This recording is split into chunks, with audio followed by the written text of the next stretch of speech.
Si vous êtes en désaccord avec l'OTR, Miroir des entreprises, une émission qui vous apporte des solutions à vos défis en fiscalité et en gouvernance d'entreprise.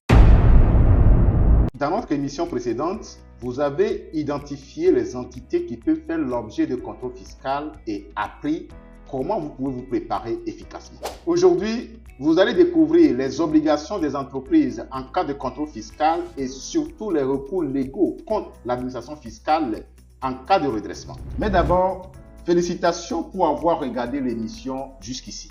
Si tu exerces une quelconque activité génératrice de revenus, cette émission est indispensable pour le développement et la pérennité de tes affaires. Si tu souhaites savoir tout sur la fiscalité, comment créer, gérer et ou gouverner une entreprise, acheter et sécuriser un terrain ou une maison ou trouver la solution à une problématique foncière, contacte-nous sur le numéro qui s'affiche en bas de l'écran. Il faut retenir que lorsque ton entreprise reçoit un avis de vérification générale de la comptabilité, la loi fiscale t'impose certaines obligations. Il y a principalement 4 obligations, dont 3 que nous qualifions de logistiques et didactiques et une qui découle directement des garanties accordées aux contribuables vérifiés. En premier, de recevoir l'équipe des vérificateurs.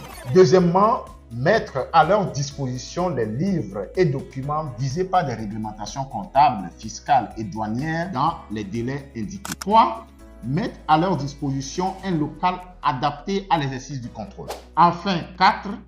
Répondre à la notification de redressement provisoire. Vous savez qu'on ne peut pas parler de devoirs sans évoquer les droits.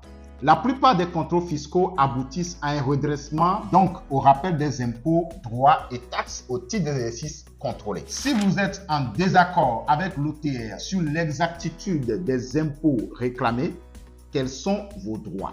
Autrement dit, quels sont les recours que vous pourrez exercer? Nous distinguons 2 catégories de recours: la phase administrative et la phase juridictionnelle. Au titre des recours administratifs, nous avons la phase administrative préalable et obligatoire. Il s'agit d'une réclamation à adresser au commissaire des impôts. Cette procédure peut aboutir à un dégrèvement partiel ou total et à une transaction. Lorsque le désaccord persiste, les articles 356 et 360 du livre de procédure fiscale prévoient la saisine de la commission administrative de recours, donc la CAR, dans les 30 jours de la réception de la notification définitive. Au titre des recours juridictionnels, nous avons premièrement le recours devant la chambre administrative de la cour d'appel en matière d'impôts directs, de TVA et taxes assimilées. Deuxièmement, le recours devant le tribunal de grande instance ou les tribunaux d'instance à compétence civile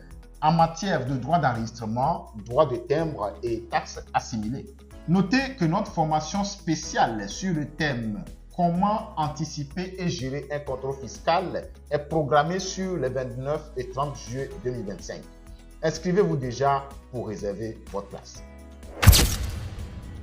Abonne-toi à notre page et active la cloche de notification pour ne rien manquer.